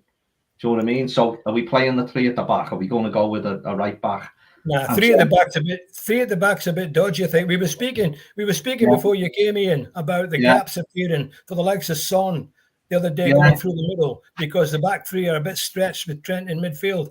I think Trent should definitely go to midfield permanent next season. One of the midfield three. He's got all the qualities in midfield. Yeah. So if you've got him then, George, as one of the midfield three, so he's Roman, isn't he? So do we need that defensive midfielder, a solid defensive midfielder? Buy a right back. Yeah, but you need a right back. You're right, Tommy. A good quality right back to fill in for Trent. And then what about Curtis Jones? Well, he was another one I was putting up for sale last week. See, this is where it gets me. You know, he has a few good games. I remember him playing against Porto in the Champions League at Porto when we beat them 5-1. And he was man of the match. He was absolutely outstanding. After that game, he'd done absolutely nothing. The thing is, we've seen players turn into something that we didn't think they were going to be. And I'm contradicting myself because, as I said a few weeks ago, sell him. I'm not saying keep him for definite now, because it depends what level Klopp thinks he can get to. And obviously coming off the bench and covering, but I think he's got more to his game. He's always had more to his game than we've seen, and he's sort of withholding himself. Where the opposite side of the coin, you've got Bajcetic, who shows up everything, and for me, he's going to be in there. He's got to be. Right. He's ahead of Jones and everyone else. Me and Frank had this conversation months and months ago about Gakpo, and we didn't give him much chance, did we, mate? No. But I tell you what I'll do with you. He's opening my eyes now to the player he can be. Yeah, definitely. Yeah, definitely. He's played well the last 3 or 4 games. Brilliant. Yeah. I think he's proved everyone wrong because 10 games I was saying I haven't seen a single thing out the lad. Apart from a couple of goals against United. Me and Frank said that. How many games did we say that for, Frank? Yeah. And now you can see his role is definitely the Bobby role, isn't it? Oh, he's opened my eyes. He's a player for the future, that lad, I tell you. Exactly. And Gakpo's playing well too. Yeah. That's what I'm talking about, George. Yeah, Gakpo, he's playing well. Yeah. And then the question over Nunes then, isn't it? Because he's not going to play ahead of Gakpo, is he? No. So, and he's off the shoulder. So I think that the talk the last few days that I've seen across the internet and stuff like that, the journalists is, where does he fit in? Once, because Diaz is back on the left. It's going to be hard for him, but I the think. thing is, he's a great lad to bring off the bench if he's happy to do that role. Yeah, he's like a plan B there, isn't he? Yeah. When he was brought in, I thought he was brought in to be the main striker. When he first came in. But it looks like he's dropped down to coming on at half time or just in the second half. He's not in the starting lineup since Gakpo came. You've got Salah, Gakpo, up front. But he's £1 million, £100 million player who's actually on the bench.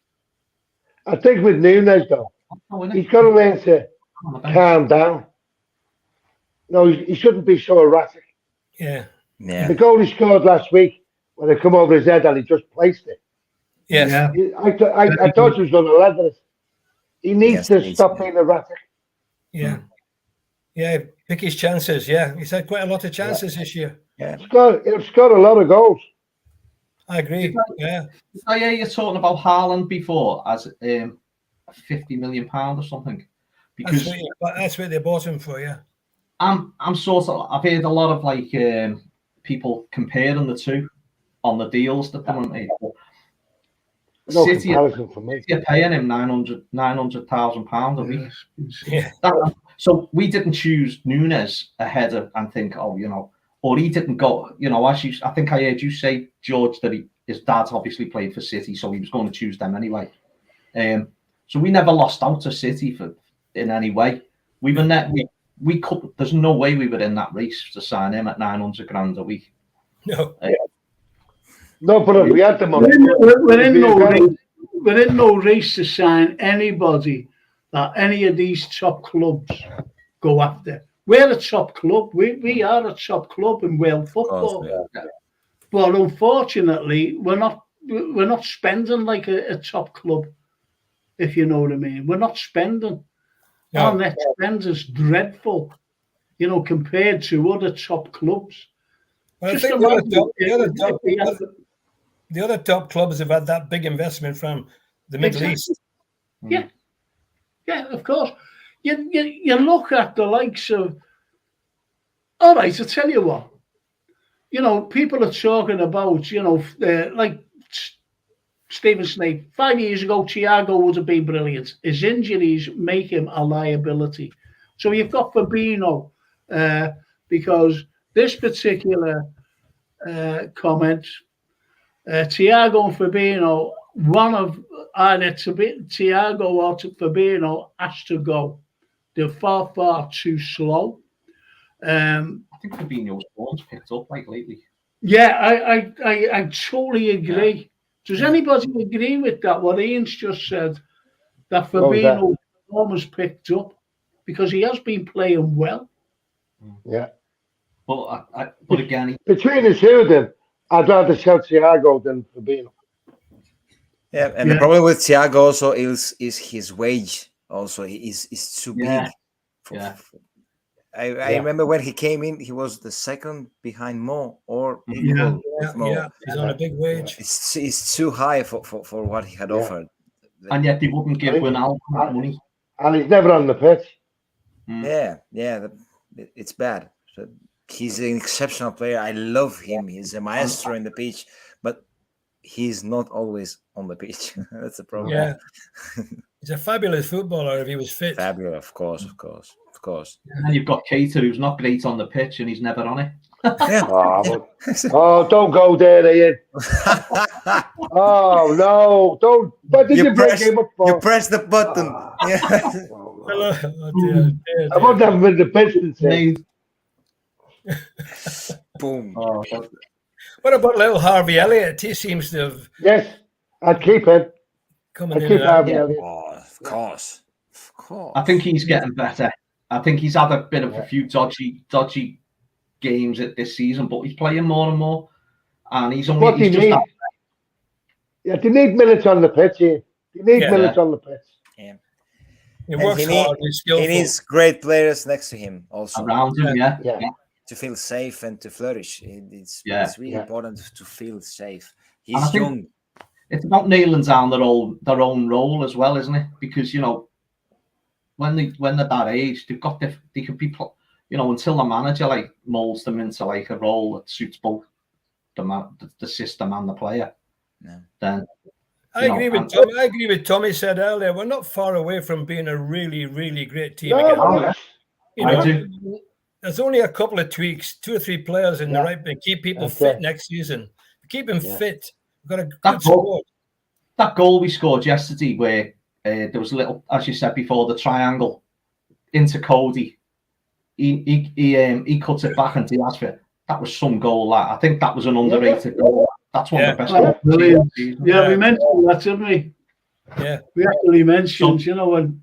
Yeah, so I think you're right on how good the team. I'm going to make myself a cup of tea. And I'm looking at the words in edgeways here, so. I'm making up for the hour I wasn't here. Well, okay. A lot of players from the 60s and 70s retired with very little prospects, says Charlie Wood. They didn't have millions put away, which is and they'd still get testimonials, wouldn't they? He got millions in the bank. I think a lot to do it for charity now, don't they? I think this is a very important comment, and I'd like you to comment on that. I'll start with you, Tommy. All right. What? Yeah. You fell asleep there, the way you're looking at Tommy. You fell asleep. It's his birthday. It's his birthday. Charlie Wood says, Klopp said he was ready to rebuild the team. Yeah. How would you rebuild it, Tom? And then you, Marios, okay? Yeah. After Tommy finishes. Then you, George, if you don't mind. And this fella next to me. Well, I'll go with what George said before. I'd definitely buy a right back. A class right back. And I'd buy maybe another central defender.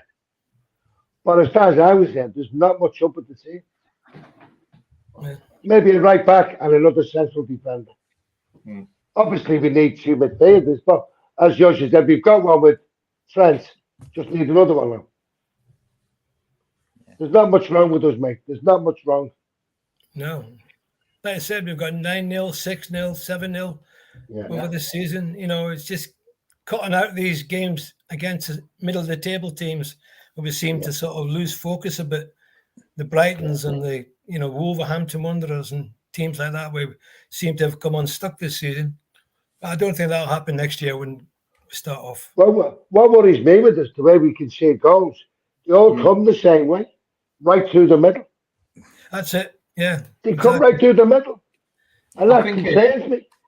Yeah. I think that they always say build from the back, don't they? So if you're building a new team, we've got to cut out these goals. Because I think going forward, I don't think we'll have issues over scoring goals. No, not at all. Not at all. It's about stopping them scoring, and then we can build on that. Yeah, we were saying before, Ian and Marios, that against Tottenham, there was a number of times when we were caught cold in defence, out of position. Frank said they could have scored 2 or 3 goals in the first half. Yeah. Spurs. And I think that's the problem we need to solve, why these gaps appear. And these teams go on the break and they catch us. We need to firm up on that and keep the. Mind you, the last few games haven't lost many goals. They're at 3. No. Before that, we went about 4 or 5 games, not losing a goal. Yeah. What would you do, Marios? What would be your rebuild then? I totally agree with all of them. The guys that spoke. Sorry, about the centre back and the right back. Yes, and much more the centre back because. I have said many times that we need a centre back with the attributes of Konate for the Trent role, and in case Konate is absent, but in case Virgil is not well, we need to have 3 great centre backs. Also, I would like to say that. Recently we have find some consistency in terms of winning, and the way we won on Sunday in the last minute helped a lot in starting building again the mentality monsters, and that would be really useful for the next season. I think the way that the season, the current season, is heading to the end. Is kind of rebuilding the mentality. So it's the first step. I'm saying, like, a few months ago, we would have lost that game on Sunday. Yeah, exactly. Exactly. Yeah. That I thought it would be really useful. That rebuilding the mentality and combine this with a rebuilding squad, that will be a great LFC again, I think. So, I totally agree with the centre back, the right back, and the midfield, of course. But I would like to say the mentality as well. It's really useful. And keep everyone fit and injury free. Yeah, of course. So Lee Brady's asking there, if we kept Trent in midfield next season, who would you buy as a? Well, we'd just go with names that we've heard, wouldn't we? Or players in the Prem we've seen. The way I look at it. I look at that, a right back who's proven in the Premiership. We've got to go for a Premiership player. No good looking abroad because he's never played in the Premiership, which is an entirely different league. Somebody who's proven in the Premiership, we go for him, whoever he is, as long as he's class. Yeah, because all we've got at the club at the moment is Gomez, possibly, and the lad at Bolton who might come back. Young lad, and the lad from Aberdeen who's not hardly played because he's been injured. Is that Ramsey, George? Is it? Yeah, Ramsey. So I don't know how good he is. I had good reports from Aberdeen. My contacts up at Aberdeen. He's a really good player. He hadn't had the chance this year with the injuries, so maybe with the summer break he might break through. But in the Premier League, tell me who there is. He's injury prone, George. Yeah, no. When he first came, he was just injured and right through. But Shankly would call him a malingerer. But again, I think only those will probably know what level he's going to be at this moment. And like, I think if they know he's going to be a class right back, then it means they don't have to go out and buy one. If they're a bit worried about him, then they probably will, won't they? Yeah. So like we can like sit here all day going, "Oh, buy him or buy him." Yeah. You know what I mean? The lad who thingy at Newcastle, Trippier, but Yeah. He's I've been seen them around. go. He's been around the block. we aren't going to be getting anyone like him, are we? Because he's obviously on Brewster's there now. Yeah, but he's been around the block, hasn't he? Yeah. Trippier. Yeah. Well, I look at this. Jurgen Klopp, he must have his feelings out. Yeah. And I hope it's somebody who knows what to do. Instead of that clown sitting next to him on the bench. I mean, he's another keeper if Kelleher goes. Yeah, because he's going to want some game time, isn't he? Yeah. And I just hope Jurgen doesn't look for a goalkeeper, because who was the last goalkeeper he got? Oh, don't even go there. European Cup final. It's obvious. Not Carriers. Absolutely dreadful. That's the worst buy ever. That's where some more money's going to come in, isn't it, with Keller? Because he's going to be top. We're going to get some good money for him. Yeah, but I mean, it was so sad to see him go. So sad to see him go. Yeah, it is, but we've got the best keeper in the world anyway, so we can't have to. Yeah, but if he gets injured, who do we have then? Yeah. FSG's approaches are actually being quite wasteful in some ways. They sanction the procurement of injury-prone players when you scrutinise it closely. Perhaps a fresh approach is needed going forwards. Yeah, but you're not going to get it off FSG, are you? No. That's why he said they've been wasteful, which they have. They undoubtedly have. And yet when you look at the midfield and the way it's gone, and the way it's deteriorated, there's been a little bit of fresh air in the last couple of weeks, that's all, with the likes of Curtis Jones. But can he maintain that consistency? And you've got young Batatic. Yeah. He was a revelation, but, the weight on his shoulders. And now he's injured. He's out for the rest of the season. Could he be another one, who gets injured and is out for a long time?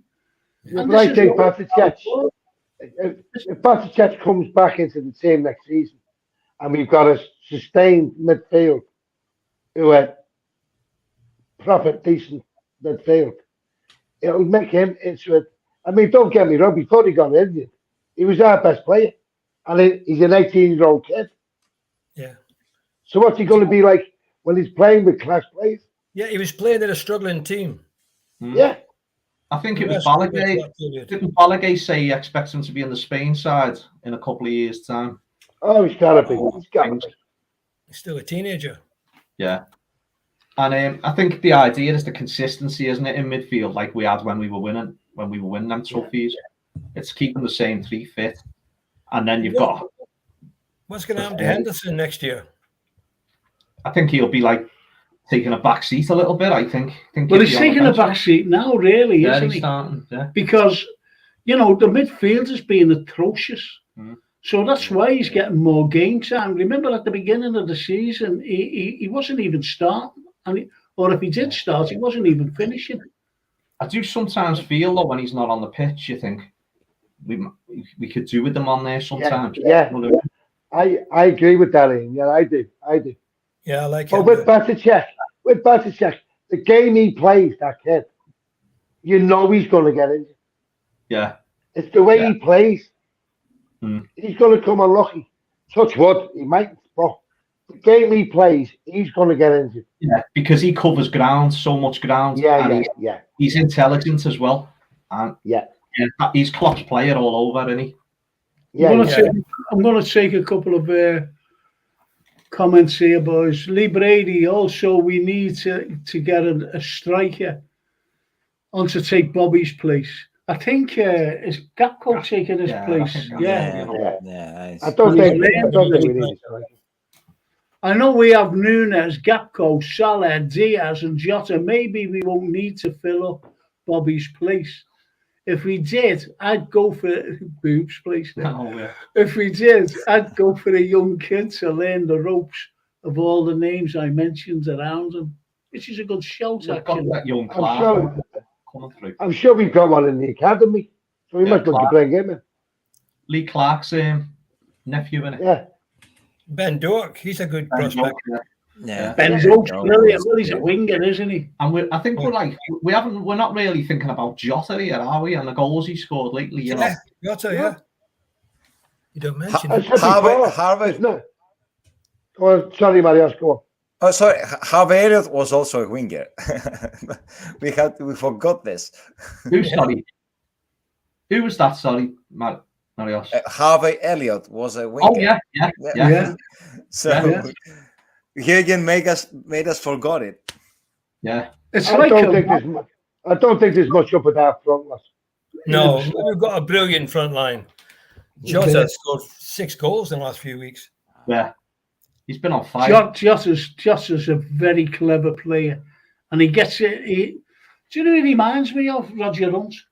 Because he gets in those positions, situations, and he just hits it. He just hits it, and that's That it. was a you know. difficult goal to score. The one he scored on Saturday. There's a lot of pressure on that there. Yeah. You had to find the right shot right in the corner. Yeah. Seconds to go, and as you said, George, the pressure on him. It's a bit like Michael Owen in the cup final against Arsenal. Yeah, Yeah. Oh, Right, yeah. yeah. good shout there. It was the time that you've got. That shows the difference between likes of us, not you, George, but us, No, me as well. and the likes of a pro footballer with the time he had to It think. was like Keegan. If you look at Keegan and Jota, very similar. The goals he scored. You Yeah. get Yeah, one and chance, you have to take it. I mean, you've got to take these chances, haven't you? Look at Everton last night. Yeah. I mean, they're missing goals from a yard out. Oh, Yeah. Ridiculous. Yeah, and he reads the situation really wisely. When the ball is coming to Moura, he started running behind the defense in case of the mistake, and He was anticipating. yeah. But that's what great strikers do. That's clever. Yeah, That's what Rush used to do. That's I what. was going to say, Ian Rush had to be the best at that, didn't he? Yeah, brilliant. Yeah. Soulboy France says you can't buy Premiership players; they are too expensive unless they're out of contract. I think he's right. Who we And going to buy? That's why I said about our midfield, and I reckon that Klopp's going to go after that Tielemans because he's a free agent. And a good player, by the way. He was brilliant in the World Cup, wasn't he, for Belgium? Yeah, a good player. Before. I don't think he was that great last night, but No. Yeah. I'd play, here's one. Brian Edley, I'd play Canati at right back and get another centre back to play with Verge if he gets anywhere near back to his best. That's a bad one, isn't it? Matter. But Matip, he scored a great goal at West Ham, didn't he? Yeah, brilliant.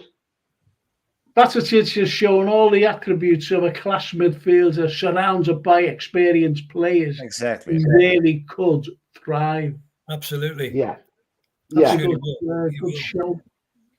That's where I would think about Thiago being on a pitch with him. But yeah. Yeah, and I read right now that Thiago requires an operation and will be out for a significant period of time. Oh my Yeah, God. yeah. He's out for how long? For a significant period. Rest of the season. Be Christmas. Oh, Who's this? Thiago, yeah. If he's only just having an operation now and is out for a significant period of time, he could be talking September, October, couldn't he? Yeah, but he won't play again this season. This season for sure not. Yeah. and he'll play for next season. Jota's are an instinctive goal poacher. You can't teach him that. It's just in them, say Stevenson. And Yeah, I wasn't it was like Absolutely that. spot on. It was like that, which is all know, lads, was Luis Suarez. Yeah. Yeah. Yeah, And, that one season was unbelievable, Suarez. Oh, He was a one-off, though, wasn't he? He's a one-off. Yeah. I was watching Gerrard yesterday on LFC TV, and he was talking about Suarez or Torres, and he said, I'd have to go for Suarez. You just knew when we seen him in training, and Carragher said, I don't want to be playing against him every day. And he said... He's like Mo, he never got injured, did he, Suarez? No, he didn't. And this is this is what we need for next season. You know, someone with steel legs. It's just ridiculous the amount of injuries that we've suffered. And it's not just the injuries, Frank. It's not just the injuries. It's the amount of time they're out. Yeah. They're out for months. Yes. Yeah. I don't understand it. No, I don't. We never get knocks, do we? No. No, they're not knocks. They're always like weeks and months, Yeah, you don't get the tackles these days because they're protected so much, aren't they? They're not, you know, like Frank said in the older days, you know, you got stuck in and got kicked to death. But now, you know, I don't know what the injuries are caused by. Which again, I think going back to our ages before when I had you on the way back here, was about the number of players. Was it 14 in one season? When you think of the tackles that were flying about in them days for that to happen. Yeah. You're like Dave Mackay, Norman Unser, Billy Bremner, Ron Ellis, Tommy Schmidt, tackling you, and you still played the next week. Yeah. I remember nutmegging Dave Mackay, and he asked me what hospital I'd want to wake up in. That's true. Yeah, that's brilliant. Big Spurs lads, wasn't he? Big He was playing for Derby County at the time. I was playing for Tranmere. Yeah. Brian Edley says the only solution for me would be if Jürgen gave Kelleher and Allison the same amount of games. This way, we could get to our two world-class keepers without having to sign another carriers. Adrian. I suppose it's easier said than done, that, isn't it? It's easier said than done. He tried that, didn't he? He gave him the cup games, didn't he? But at the end of the day, he's going to want to be number one somewhere, isn't he? Yeah. Yeah. Oh, and you don't blame the lad. Don't blame the lad as well. Accept that, is he? Alisson won't. No. Alisson's the best goalkeeper in the world. Yes. Wonderful. He's the best keeper, and you know you can't sell the best in the world that you're going to be a competitor. Well, he done it again for the winner, didn't he? Yesterday, on Sunday. What? He started the move again, didn't he? Oh yeah, for the winner, yeah. Yeah. There's not many keepers are doing that like as regular as he does it. No. You know, normally it's salary. You all right, Tom? Do you want an Anki? I've got a short throat here. Sorry, mate. All right, mate. He's getting fit for tomorrow, Tommy. He goes out with his mates called the Bus Pass Boys because they're all retired and they've all got the bus passes. Bus Pass 65. So they all go out on a Wednesday. Yeah, there's the Bus Pass Boys there, look. Brilliant. Oh my. Happy birthday, Tommy. You're not old, you're just well aged. Have a great day. The Bus Pass Boys. Is that you with the violin, Tom? Yeah. Oh, yeah. That's in the hole in the wall, huh? Oh, that's in the hole in the wall. That's a great pub. It's one of my dad's homes, that. No, we'll be in there tomorrow about 1:30. Someone asked. Yeah, I think it was Brian thanks, Brian. He's doing great, yeah. Well, sort of. But do you know your hole in the wall? A little bit of history for you. Your hole in the wall is the oldest freestanding pub in Liverpool city centre. Where is it, Frank? It's Cumberland Street. No, it's not Cumberland Street. No, it's not Cumberland. No, it's not Cumberland Street. It's a Nackensay. Nackensay it is, isn't it? Nackensay. Yeah. Nackensay. Knackered when you come out. See this pub here where we're standing outside? Yeah. Have a guess where that is. Where? Is it Peter Flanagan's? Oh, Cabana. Oh, Cabana. Peter Cabana's. That's the castle. Peter Cabanas it is. You should. Peter Cabanas, Yeah, it's No, a great yeah. pub. That's an amazing brilliant pub. pub. All right, can we get back to the football? Yeah, yeah. Go on. Yeah. He's talking I'm about. dying. Peter I'm Cabanas. dying for a bevy. But anyway, I'm not playing no more. Right, so I've just read that, haven't I? Hold on, I've read this. Right.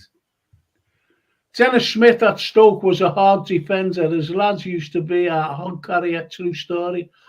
God, Big man, ground lad, yeah. Stoke now, that hog carrier. He was a hard player. He was a hard player. The pod's going to the. Stokes cultured defender Dennis Smith. I remember him. Ah. Tommy's choking on his birthday cake. Get Tommy some Uncle Joe's. It's going worse. Can we It talk is. about that in a minute? Can I just say about, we was talking about the ref before? on Yeah, Sunday? we finished that. We're not talking about him anymore. I've got a statistic for you. No, I'm only joking. I've been trying to get this statistic out that I've seen before on Paul Right. Tierney. So Paul Tierney has refereed 26 Manchester. Over a 4-year period, there's 1 point between Liverpool and Manchester City, and we've just won the one title. Tierney has refereed 26 City games, and they have a 90% win rate. He's refereed 24 Liverpool games, and we have a 50% win rate. There you go. Yeah. Now, going by the statistic, how come there's such a big difference there? That's all I'm saying. Yeah, But you look at it this way as well, rather than. I've always said, don't blame refs. If you get beat, don't blame refs. It's the team. Right, I've always said that. And you look at Tierney on Sunday, and that game, 2 players should have been sent off. Jota and Skip. Yeah. And he didn't send them off. He could have easily have sent Skip. He could have easily have sent Jota off. Now, the point is, with him not sending Skip off, and someone must have told him at half time, he should have been sent off him, right? And why VAR never got involved is beyond me. Yeah. So when Jota did that, could you imagine what would have happened if he would have been sent off for that? But a lot of people are saying it was only a yellow card on the Diaz challenge. Was it Diaz? Was Diaz, wasn't it? And Yeah. It looked really bad on the slow It motion. was horrendous. Yeah, really bad. Yeah, it was a leg breaker. Yeah. the idea with Klopp is the Klopp said there's history, and there is.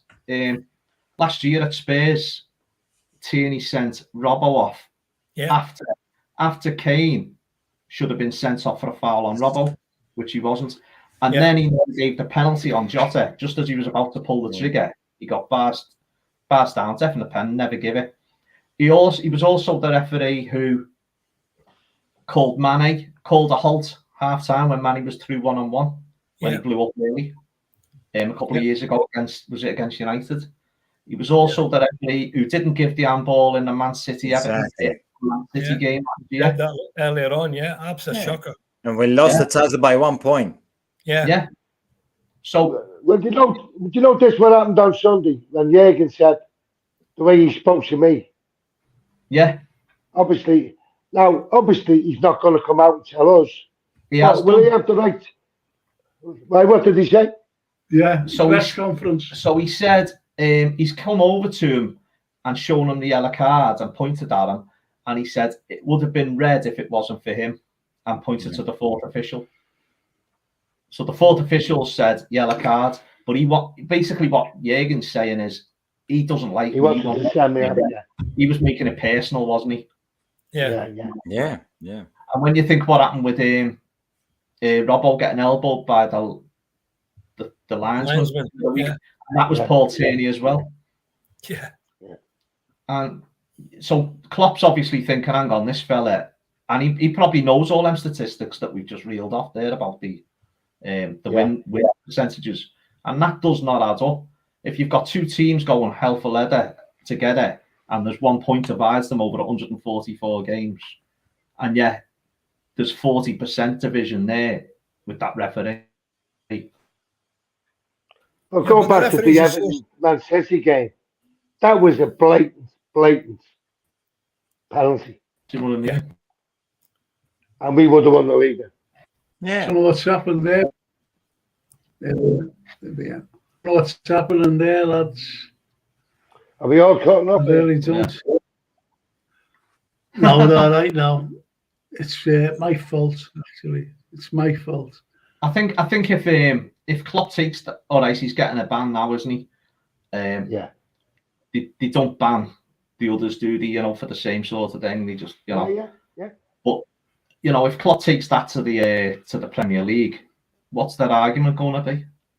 You know, it's blatant. Well, them stats you've just said there, that says a million things, doesn't it? Yeah. Well, as Stephen Snape says, that disparity in Tierney's statistics is alarming. Yeah. I read this morning in the papers that the Referees Association will back Tierney, not surprisingly, and they've got a recording, apparently, from Tierney that they would be prepared to give to the FA if Klopp doesn't get a long enough ban. Yeah. It's unbelievable. Yeah, but again, Jurgen Klopp should never reacted the way he did. No, he's admitted that. It's the way he is, Frank. It's the way he is.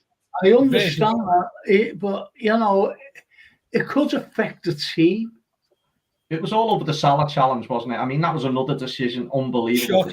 Terrible. I ended, you know, it's a foul all day on Salah, and they scored after that.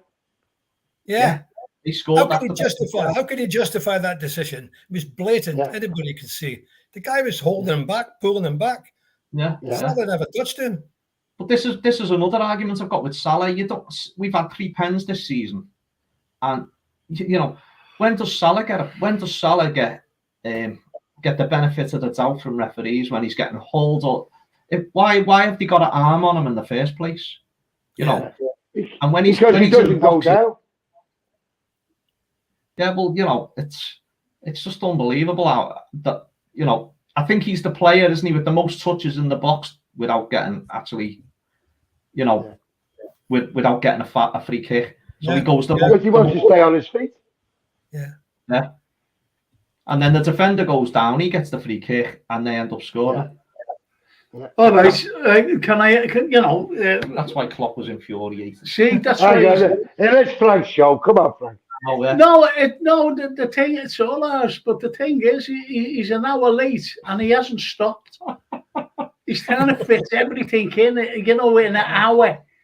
Are you sure about it? Oh, I'm sorry. Go on. See what I mean? Right. Tomorrow we're playing Fulham. Yeah. Yep. I'm going to ask him, you know, saying that he hasn't stopped. Don't ask him first. He'll be on for another half an hour.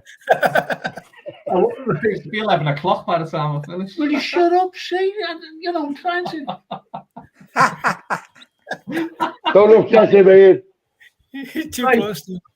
Oh, blimey. Right, so I want you 3 forwards for tomorrow night, and I want you three midfielders. Right, I'd go with the same.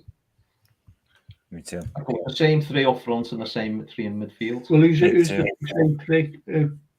It was Elliott, wasn't it? Fabinho. Trent coming in where he's coming in. And Jones is just like, you know, I never thought I'd say that. But why change? You know what I mean? Because going forward, if we've done, you know, Tottenham are a much better team than Fulham, aren't they? I know we're away. We do need to shore it up at the back. Got a thing, you know, and it winds them up. I'll go to you, Tommy. Who'd be your front 3 and midfield? You just said Salah and Diaz. Midfield, I'd have Trent, Curtis, and Gakpo. Interesting. What about you, George? Yeah, I think Salah, definitely Salah up front. Gakpo, Jota, because he's scoring goals, he's banging goals in. Midfield, Curtis Jones, Trent, obviously the way he's playing, brilliant. And I'm not sure, maybe Fabinho or Henderson. Fabinho probably. Bring Hendo on later if necessary. Well, if you bring in Trent, you've got to have a right back. Yeah. So would you bring Gomez in? I might consider doing that. Yeah, because I think you do need a right back after what happened against Spurs. I think we were exposed, and we could have lost a couple of goals through that. You know, so I think we need possibly Gomez, put him in the back, and then Trent midfield with Fabinho. And don't forget that Gomez, the forgotten man now. Gomez is very quick. People seem to forget that, but he's a very that's true. That's true. Yeah. He made a couple of errors, didn't he? He made a couple of vital errors a few months ago. Yeah. And that's what paid. Yeah, but he's a good. I mean, he's right back's his position. That's his normal position, wasn't it? Right back. Yeah. Originally. Yeah. For the movement centre half. Okay, Marius, yours. Yeah, Fulham is a really dangerous position. They play wide, they attack from the wings, and that's really, really dangerous, especially the way we play and we defend. But I think I heard, Jürgen, that Jota has a problem with his back. So maybe he will not start. So I think he will stick on Sunday's lineup. I think, and I would like to see them again, of course. So I will go with the same lineup on Sunday. Yeah, the same lineup. Now don't forget, we've got a game at the weekend. And these lads have played now how many games? Well, that'd be 3 in the week, wouldn't it? 3 in a week. Yeah, 3 in a week. Sorry, no, Fulham's away, obviously. Maybe Hendo will be in the lineup. Maybe Hendo will be in the lineup also. Don't you think they'd rather play than train? I reckon that he'll actually play Henderson and Fabinho with a other. Do you think he'll play Diaz from the start? Yeah, I think he will, because he started them against Spurs. He was outstanding against Spurs. He was. And then, I think he will, because I think he's starting to motorise now, getting back into match fitness until the end of the season. Yeah, I think he will start him. I think our best front three is Diaz, Jota, and Mo. They're our best three up front. Yeah. Well, why not put Gakpo in midfield then? I've just said I'd put Gakpo in midfield. Yeah. Oh, yeah. I'm sorry, Tommy. I never heard you. Yeah, I did. Okay. All right. Everyone's getting at me today. And you're not going to pay attention. We call that, Tommy. I used to say that in my class. Are you paying attention there? Yeah, I am. Anyway, all right, lads. So there's one. Brian Edley says, "Brilliant, lads. Great night yet again. 2-1 tomorrow night. Another nervy one, but we will keep winning." I don't think it'll be a nervy one. I think it'll be. Is their centre forward still banned? Oh, Fulham. Mitrovic. Yeah, he's still banned, isn't he? Oh yeah. Games, yeah. I hope so. How good. And he plays in the Championship as well. He went down and no one went in for him. And he's a very good centre forward. Scored loads of goals. No one went in for him. And yet he's back and he's been scoring loads of goals for Fulham. That's a good point. He scored against us in the first game, didn't he? Yeah. We admire Klopp's. We admire Klopp's commitment to his players, and the club passions run high, and we're all equally susceptible to our emotions. Yeah. So how about that? So okay, Tommy, prediction 2-0. 2-0. Yeah. George, I think we'll score 3. I think 3-1. I was going to say 3-1, that. I would say that. 3-1. Ian, 3-1, yes. Believe it or not. That's my score as well. 3-1. What about 3-1. you, Mario? Yeah, 3-1. 3-1. Because 3-1 because I am sure we will concede one.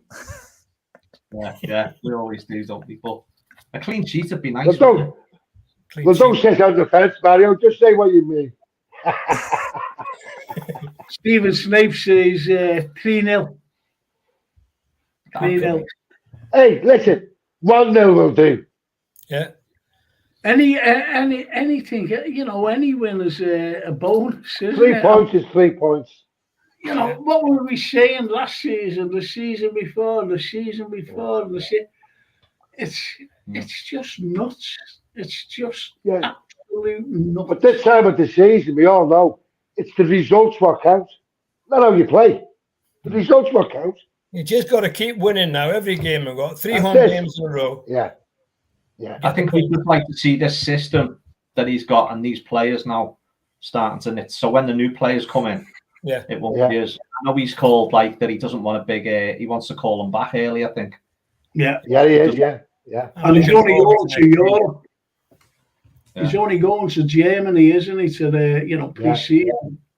Because he doesn't want any Far Eastern or over to America where FSG had them playing for some money spent for them.